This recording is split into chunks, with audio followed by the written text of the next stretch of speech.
Snow is falling all around me. Hey! Welcome to Wine Jam. Welcome back. I know, it's been good. It's been good. So we're here again talking about wine with a twist of comedy, as I always love it, with myself, Somm Kash. And Crafty Lozza. So we are coming to Christmas. So we've kind of decided to look at 3 wine situations during this festive season. So you've done all your Christmas presents and you've wrapped them all up, and at the end of the day you're on the couch and you just want a bottle of wine.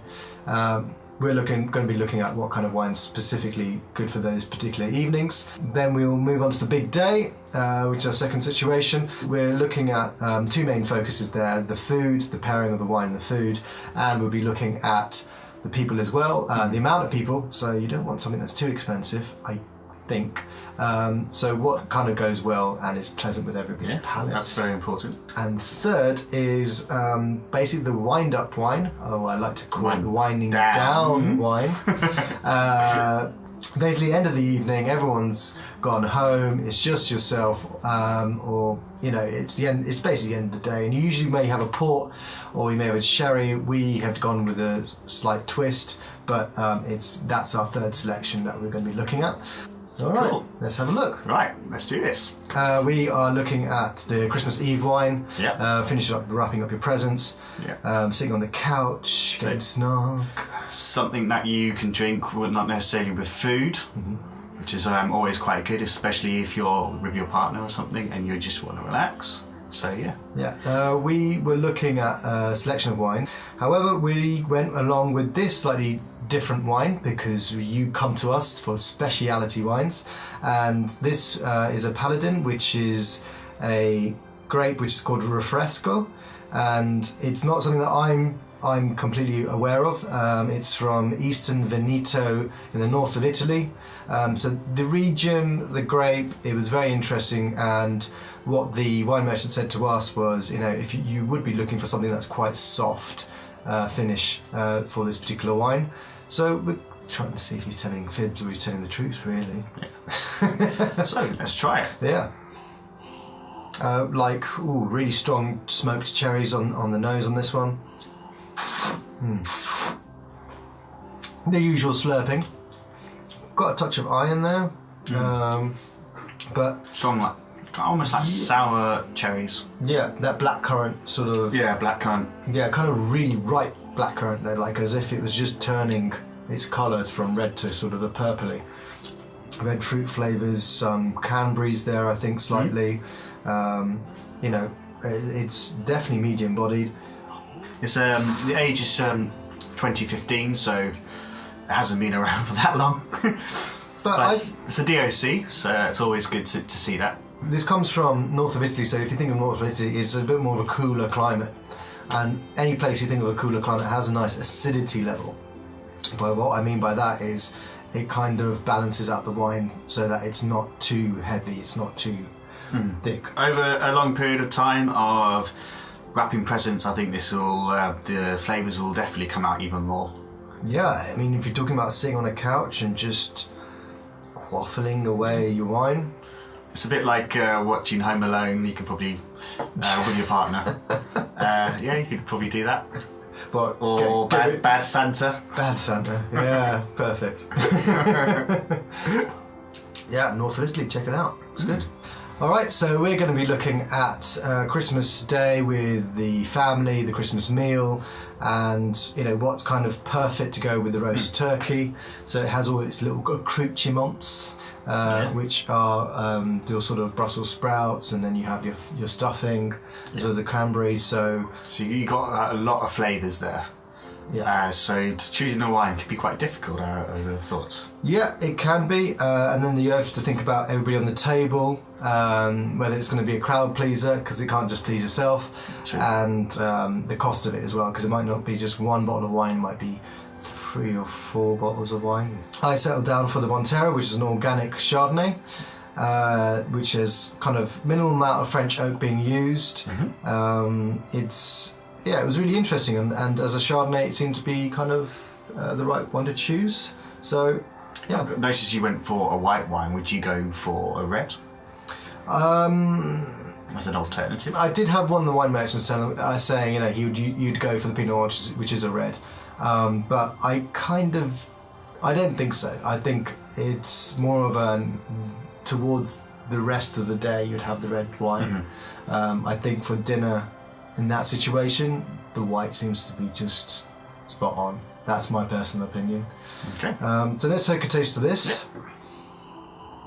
Oh yeah, there's definitely sort of sweetish oak, like candy kind of lemon flavour on there. The oak is like a touch. It's not really heavy like you might find with some American oaked wines.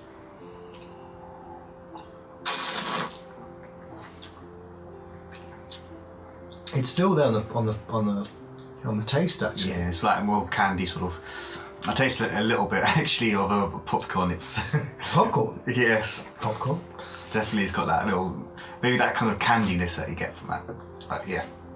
I don't know. Oh, I see. Just no, I don't get the popcorn. No. It'd be very favourable actually on the dining table, I think, with everybody. I do think this is chosen quite well, because I definitely would say this is a wine to have with food. Yeah, I think there's weight to this wine. My opinion, the oakiness, the vanilla flavours that you get and the sweetness you get from that, it's just a little bit too much for me. Therefore, I think you need to go with food with this to balance both things out. Yeah, that's fair enough. So we were advised right, I think. Yeah, yeah, on this one. Yeah, definitely. Out of 10, I would say 6, only because of everything I've ever tasted. And at £12, it's a decent wine to have for Christmas dinner, and I think it's a decent one to have for everybody who enjoy it. Really. Yeah. Actually, no, I'll say 5 out of 10. Ooh. Just I do love oak Chardonnay, but sometimes I just feel like the flavour is just a little bit too much.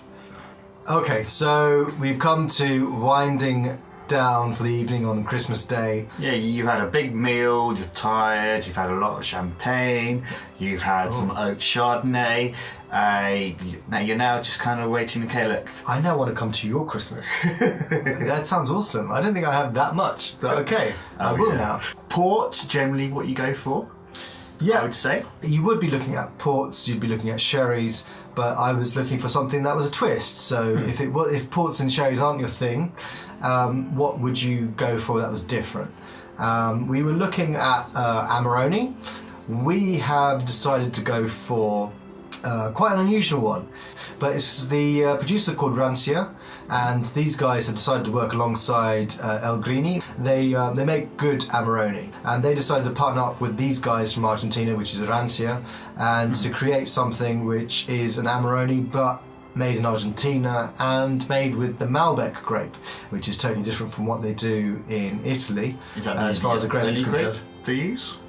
They use Malbec, they use Cab Sauv, they use Bernarda, and they use Cabernet Franc. The Malbec's, sort of 60%, and then you've got this Cab Sauv, which is more like, 30 to 40%. They're taking up the bulk of it. Mm-hmm. So if it's done the Amarone way, it should be quite silky, quite smooth. It's really dark fruit flavours. So when I mean dark, it's more like black plums. Not flavours. Yeah. Have you tried it yet? Well, I can smell flavours and taste them through my nose. That's how good I am. It's called olfactors, which actually, the boring part of wine is you should actually be able to take more in through the smell than you should through tasting. But that doesn't mean that it really is that pleasurable to go around smelling wines. Okay, let's try it. Ooh la la. Now that is full body. Say ooh la la. Say ooh. Come on. That is what this wine's like. That's my tasting note. I'm done for the night. Lusciously smooth, silky. It's got that. You can tell it's got that slight sweetness, raisiny to it, but it's not actually full blown. It's quite restrained from what I know as Amarone to really be like. For this particular wine, when it comes to the end of the evening, I've got to say it works really quite well. It's 14.5% on this particular wine, which is quite high for a wine, but considering it's the end of an evening, It's already making me want to go, yeah, and let's just, you know, watch a movie and just, you know, eat the chocolates and completely. Actually, that's a really good point. The chocolate with this would go down really well. Christmas, there's always chocolates. You know you'll have a chocolate, you can have this. Yes, exactly. Which you can't do with too many wines, and that's the. Would you have cheese with this as well? Probably. You could do, yeah. You could do cheese something platter. I actually really like this. If I'm going to rate it out of 10, I think it's going to be close to 8, possibly more. Again, you need to let it breathe. I know it's not Italian, but it's made in an Italian way. It's got all the flavours that I want and that I crave for when it comes to full-bodied red. So yeah, I love this. Nice. All right, guys. Well, we have come to the end of our episode. Yeah. I hope you guys have a great Christmas. Yes, and we will hopefully be doing more videos on ports and sherries as time goes on. As well, I'll be looking at sort of New Year's Eve champagnes and sparkling wines. And I'm going to be doing an episode of Crafty Lozza's Winter Warmers, so watch out for that. Yeah, lovely craft beers, which I like because I don't have to research anything. You do. Yeah, I do. So for a Merry Christmas season, we'll see you guys soon, and enjoy. Yeah. Thanks. Merry Christmas. Merry Christmas. Time for parties and celebrations. People dancing.